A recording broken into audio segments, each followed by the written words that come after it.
Estamos iniciando mais um programa Cidadania e Serviço Público, um programa da Federação das Entidades de Servidores Públicos do Estado de São Paulo, FESPESP. E no programa de hoje vamos conversar com o deputado federal do PSOL, Ivan Valente. Voltamos já já.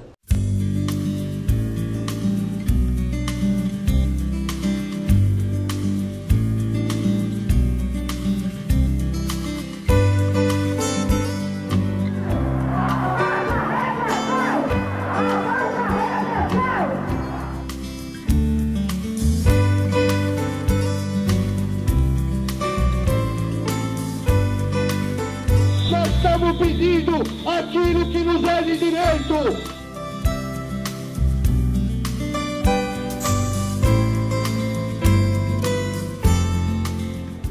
Estamos de volta com o programa Cidadania e Serviço Público, um programa da Federação das Entidades de Servidores Públicos do Estado de São Paulo, FESPESP.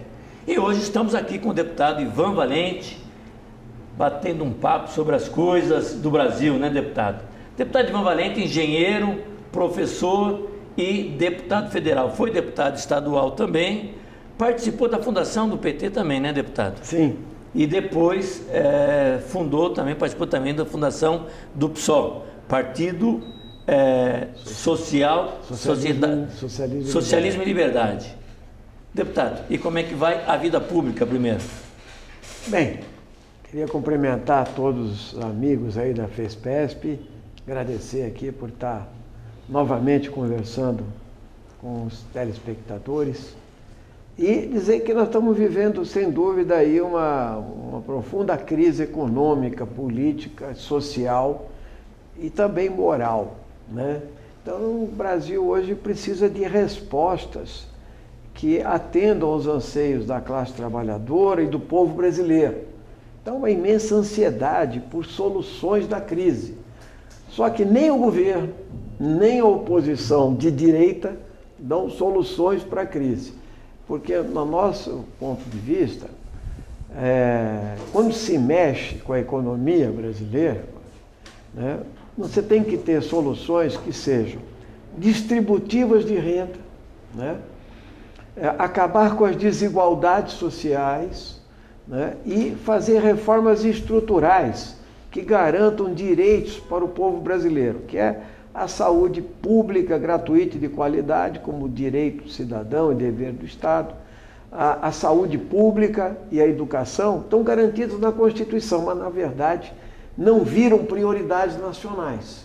Então, o que ocorre é que um país que gasta, né, 1 trilhão e 400 bilhões da sua arrecadação de impostos para pagar juros e amortizações da dívida, não vai sobrar para saúde, para educação, para moradia, para o transporte, para a máquina pública e para a infraestrutura nacional. E essa é a grande questão. Por que o Brasil tem a maior taxa de juros do mundo? Por que o Brasil precisa comprar confiança das empresas de rating internacional, ou seja, da especulação financeira internacional? Por que a gente não constrói um sistema econômico que seja de verdade distributivo de renda? Por que nós não fazemos uma reforma tributária em que aqueles que têm mais paguem mais, né?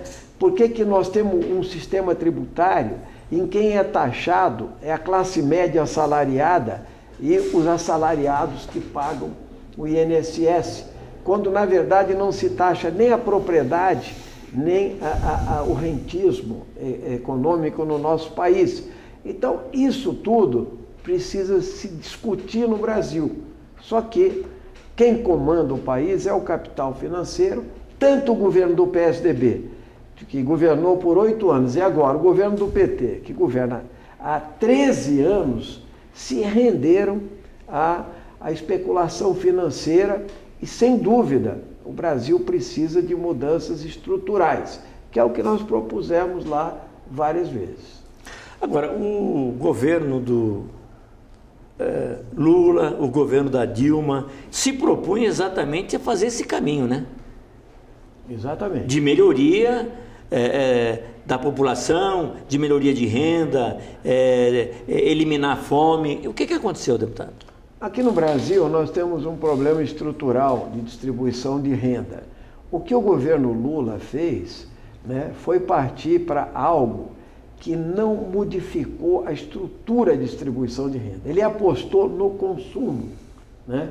Então você tem um sistema implantado pelo lulopetismo em que os de cima ganham muito e os de baixo ganhavam um pouquinho.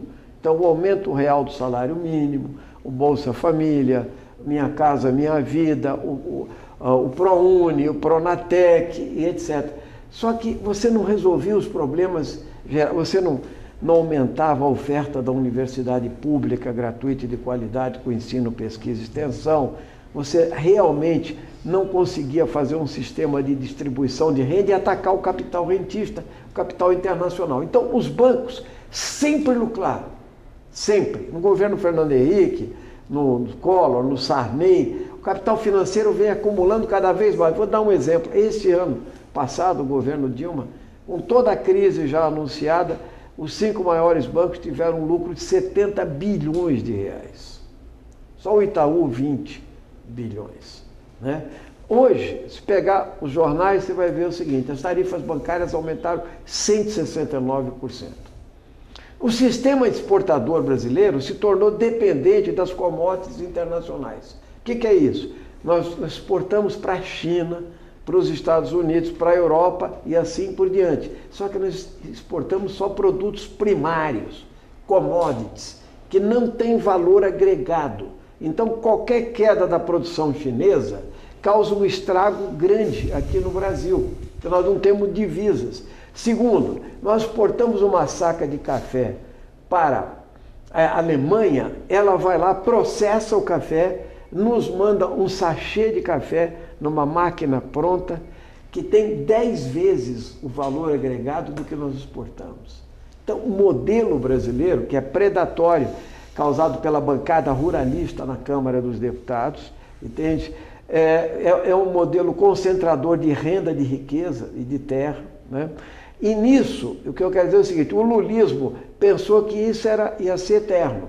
Então, você deixa os ricos ganharem, só que tem a crise internacional, tem os reflexos da crise de 2008 e tem o seguinte: não há mudança estrutural. Então, acabou o consumo hoje, o governo da Dilma está isolado nos setores que o apoiavam. Não era na classe média paulista, só que nunca gostou do PT ou do Lula.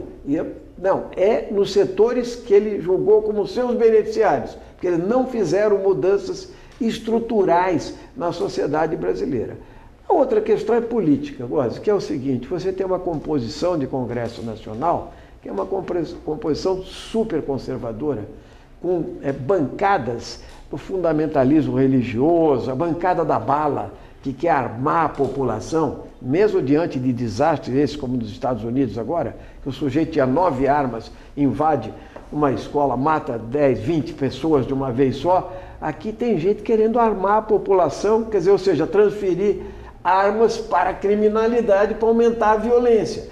Essa bancada tem força no Congresso Nacional, os ruralistas têm força. Então, o que acontece é o seguinte: a governabilidade aqui dependeria de uma grande mobilização social, de uma sociedade civil mais organizada, mais cobradora de direitos sociais dos trabalhadores. E, por fim, eu lhe digo que o funcionalismo público brasileiro, e aqui estamos nessa entrevista falando disso, é o bode expiatório do ajuste fiscal.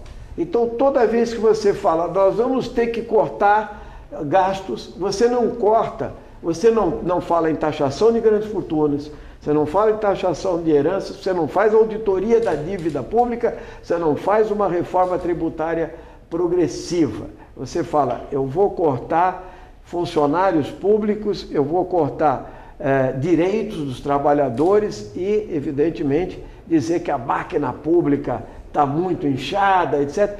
O que é verdade em parte, mas não é verdade que ela seja a causadora do rombo. Pelo contrário, nós temos que criar um Estado que diga ao trabalhador que nós precisamos de serviços públicos de boa qualidade. Para isso, você tem que ter um funcionalismo público de qualidade, capaz de ofertar esses serviços que estão aí. Essa é a crise brasileira, entende? E que tem tido tanta insatisfação e que precisa ser resolvida de outra forma, com uma troca de modelo, e nós precisamos parar com hipocrisia, como essa que foi. Vamos cortar 8 ministérios, economizamos 200 milhões de reais, quando na verdade nós gastamos 1 trilhão e 400 bilhões de juros e amortizações da dívida pública. E o senhor falou do funcionalismo, eu vou entrar nessa história para dizer o seguinte, essa questão de... Hoje o servidor público, nós temos um número pequeno de servidores públicos aonde realmente a gente precisa. Porque, na verdade, quando a gente fala um número grande de servidor público, efetivos mesmo, servidores que não são comissionados simplesmente, aliás, os comissionados ultrapassam, às vezes, o número de 50% dos efetivos. Né? São eles que incham, na verdade, a máquina pública. Mas até a questão dos servidores que continuavam no serviço público e tinham a possibilidade de não pagar os 11%, não é? Aquele, como chama? A reforma da Previdência. A reforma da Previdência deixou... 555. Isso deixou o servidor... deixou o servidor trabalhando e não... Se ele já tem direito à aposentadoria, ele não se aposenta... A desaposentação. Desaposentação. Não, ele deixa de pagar os 11% porque ele já tem tempo de aposentadoria e não se aposentou. Agora a presidente corta isso, ou seja, um número grande de servidores que ainda estavam trabalhando, porque tinham esse abono de 11%, digamos assim, agora vão voltar, vão sair para a aposentadoria, vão se aposentar todos. Como é que vai ficar o Estado? Vai diminuir o número de servidores, porque vão se aposentar, está proibido novos servidores, concurso para novos servidores.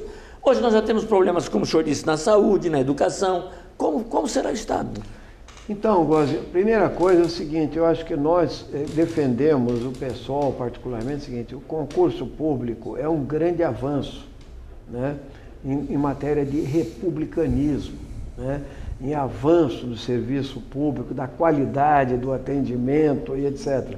Mas nós temos no Brasil, sem dúvida, um número irreal de cargos comissionados, né?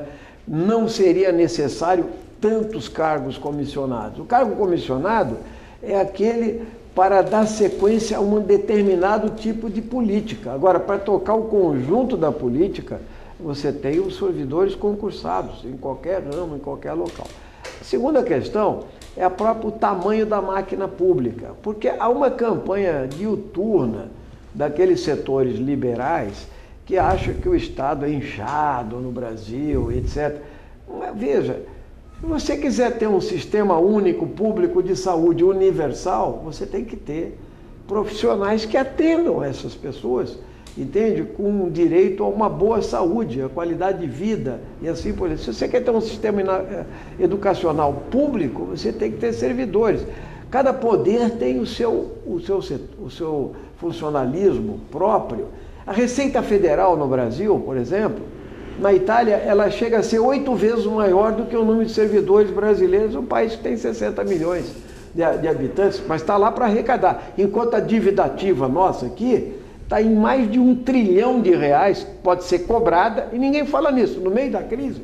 Você vai falar do seguro-defeso do pescador, então você vai falar do abono salarial, você vai falar da medida provisória 664, que vai atingir o seguro-desemprego, a viúva, etc. Você não fala em cobrar a dívida ativa, entende? Dos que devem de fato. E mostrar que aqueles que mais chiam contra os impostos são os que menos pagam impostos. Quem paga mais imposto no Brasil é o povo brasileiro, é o consumidor de baixo, porque a grande arrecadação de impostos se dá sobre o consumo no nosso país. O maior imposto é o ICMS. Então, na verdade, nós temos uma desigualdade estrutural e, nesse sentido, eu acho que nós temos que combater esse ideário liberal e mostrar que o problema principal está no próprio modelo. Quer dizer, se você tem um modelo rentista e você não aposta num desenvolvimento autônomo e soberano no Brasil, um desenvolvimento industrial, e você tem uma máquina pública azeitada, e tal, você não atende à população que sofre, né? Porque todo dia nós vemos isso na televisão. É a fila nos hospitais, é a fila no INSS, é na creche, é na escola, etc. Aí dá uma máquina está inchada. Mas onde ela pode estar inchada aqui nos comissionados, aqui e ali. Vamos atacar este problema, mas não o problema de atender a população como um todo, que tem sede de justiça, então precisa de judiciário, tem sede de educação, então precisa ter servidores qualificados e assim. Nós costumamos dizer que, na verdade, o direito que o cidadão tem na Constituição só chega a ele através do servidor, né? Exatamente. E também é o seguinte, o que é a carga de impostos? Vamos falar um pouco disso agora. Na Suécia a carga de impostos é 55%. Aqui no Brasil ela está em 37%, 38%. Porque a carga, o problema não está na carga, mas é quem paga a carga e qual é o retorno que você tem da carga de impostos para a maioria da população. Aí, se você for na Suécia, você vai ter a previdência garantida, sistema público universal de educação de excelente qualidade, entende? Conversei com uma pessoa que voltou da Suécia de um congresso lá, uma professora, nenhuma professora de nível primário ganha menos de que 15 mil coroas lá, ou seja, menos que R$7.500, entende? Então, aqui uma professora da aula a cavalo, não sei onde, ganha R$600. Então, não é possível, você entende? Você querer garantir isso, o sistema tributário, na França você paga para ter uma televisão em casa, o serviço vai lá, você está pagando para ter a televisão, mas também tem um sistema universal de saúde, de educação e assim por diante. É claro que ninguém quer pagar mais impostos, mas o problema é que alguns não pagam, outros sonegam, e quem é mais sacrificado é exatamente quem ganha menos no nosso país. Então ela é injusta, a carga tributária também. Então, o que eu estava falando naquela hora, deputado, é o abono de permanência. Isso. O abono de permanência. Calcula-se que mais de 100 mil servidores estão hoje em abono de permanência. 100 mil servidores vão embora, eles vão se aposentar. E a suspensão de concursos realmente vai ser muito complicado. Mas tem mais uma coisa ainda de um governo que se esperava um trabalho maior, sindical, etc. e tal. Também baixou um decreto dizendo que isso no federal ainda, acredito que vem para os estados, todos aqueles que são representantes sindicais, estão no seu sindicato, são diretores de sindicato e que estavam afastados, se quiserem continuar com a aposentadoria, vão ter que contribuir com aquilo que já contribuem os 11%, mais os 22% do Estado. Exatamente. Então, é uma penalização do sindicato, né, deputado? Eu acho isso um horror. Quer dizer, partindo do PT, inclusive, que é um partido que nasceu do sindicalismo, eu diria que é um tiro no pé, inclusive, porque, veja, você desqualificar e desestimular a atividade organizativa dos trabalhadores, a atividade sindical, né, em primeiro lugar. Segundo, é você tirar, ao não fazer concurso público, né, você vai dizer o seguinte, mas não precisa do servidor público? Ou é para economizar, para cortar? É para cortar, na verdade, porque nós estamos precisando. Mas quando corta, penaliza também quem? O cidadão. O cidadão, é claro, que se você for numa agência do INSS e não tiver ninguém para atender, o aposentado é que vai pagar. Se for num hospital, se for num atendimento judiciário, é a mesma coisa. Então, essa política de cortes, essa política de enxugamento, infelizmente, também tem o apoio da grande mídia, que é controlada pelo capital financeiro. E o governo do PT se curvou a isso. Mas não é só o governo do PT. Se for fazer o Alckmin aqui, é o governo do PSDB, que apoia essa lógica de ajuste fiscal, de bode expiatório do ajuste fiscal, seu servidor público, né? Então, tudo para a iniciativa privada, nada para o Estado. E isso, na verdade, é uma ideologia que ganhou grande força, né? Nós temos que, particularmente servidores públicos, deveriam atentar para essa realidade do culto ao liberalismo que tem havido na nova literatura, pelas mensagens subreptícias que passam pelos informativos e pelos programas de TV noticiados, né? Então tudo isso leva a uma lógica que você é capaz de ter uma greve de 120 dias, vocês já fizeram greve de 120 dias aqui, né, agora? As universidades federais estão em greve há 120 dias. Você liga o noticiário inteiro, todas as universidades federais do Brasil, você não sabe que existe uma greve. A greve do INSS, né, ela foi noticiada o final da greve. Ficou meses a fio, entende? O governo, inclusive, cortando o desconto sindical dos sindicalistas do INSS. Desconto que é do sindicato, não é o imposto sindical. É aquilo, só estava combinado o desconto, retiveram o desconto nos sindicatos para asfixiar a greve. Isso foi feito no governo do PT. Inclusive, nós interviemos nessa questão junto ao ministro da Previdência e, vergonhosamente, ele não deu uma resposta para essa questão. Então, eu quero dizer a vocês o seguinte: o funcionalismo tem que estar bastante alerta a isso, porque, na verdade, nós temos duas questões. Um governo que se submeteu ao capital financeiro e essa lógica antissindical, e aqueles que hoje se dizem defensores, querem mudar o governo, mas fariam ainda pior se estivessem no governo.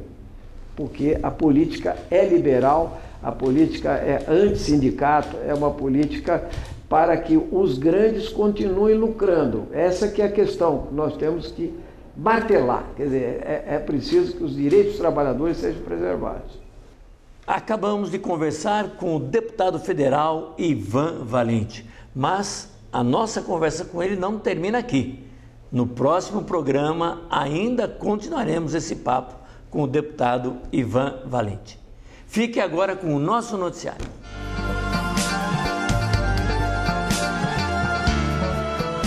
E agora as principais notícias que interessam a você, servidor público.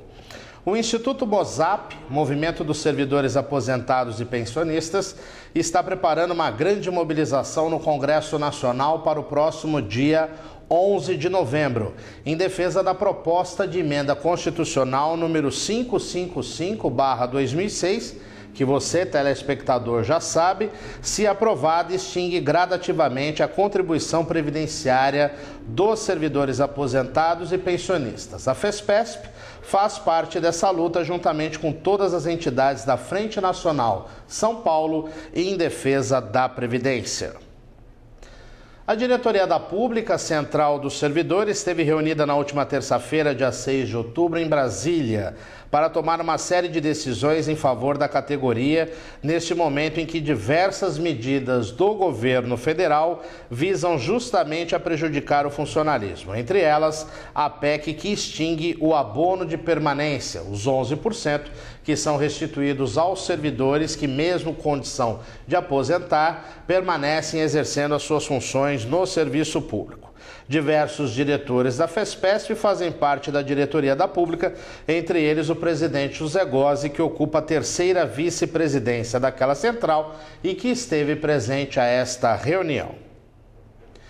Já tramita no Congresso Nacional Brasileiro a proposta de emenda à Constituição, PEC 135 de 2015, que extingue o abono de permanência que relatamos na notícia anterior, instituído pela emenda constitucional número 41/2003, que corresponde ao valor da contribuição previdenciária mensal do servidor que o requerer, desde que tenha cumprido os requisitos para aposentadoria e opte em permanecer em atividade. Esse benefício foi criado para evitar aposentadorias precoces dos servidores públicos. A medida, que faz parte do pacote de cortes do governo federal para o enfrentamento da crise atual, pode significar um grande prejuízo ao serviço público, pois levará milhares de servidores em todo o país a requerer definitivamente a sua aposentadoria. O Senado Federal aprovou o projeto de lei de autoria do senador José Serra, que amplia para 75 anos a idade da aposentadoria compulsória dos servidores públicos, estendendo assim os efeitos da conhecida PEC da Bengala, aprovada recentemente para evitar renovação imediata do Supremo Tribunal Federal. O projeto havia sido aprovado pelo Senado e sofrido alterações na Câmara dos Deputados e, por isso, foi novamente apreciado pelos senadores. Agora, segue para a sanção presidencial. Atualmente, os servidores se aposentam compulsoriamente, independente dos seus cargos, aos 70 anos de idade. Cidadania e Serviço Público. Há 16 anos de forma ininterrupta, sempre discutindo tudo aquilo que interessa a você, cidadão, a você, servidor.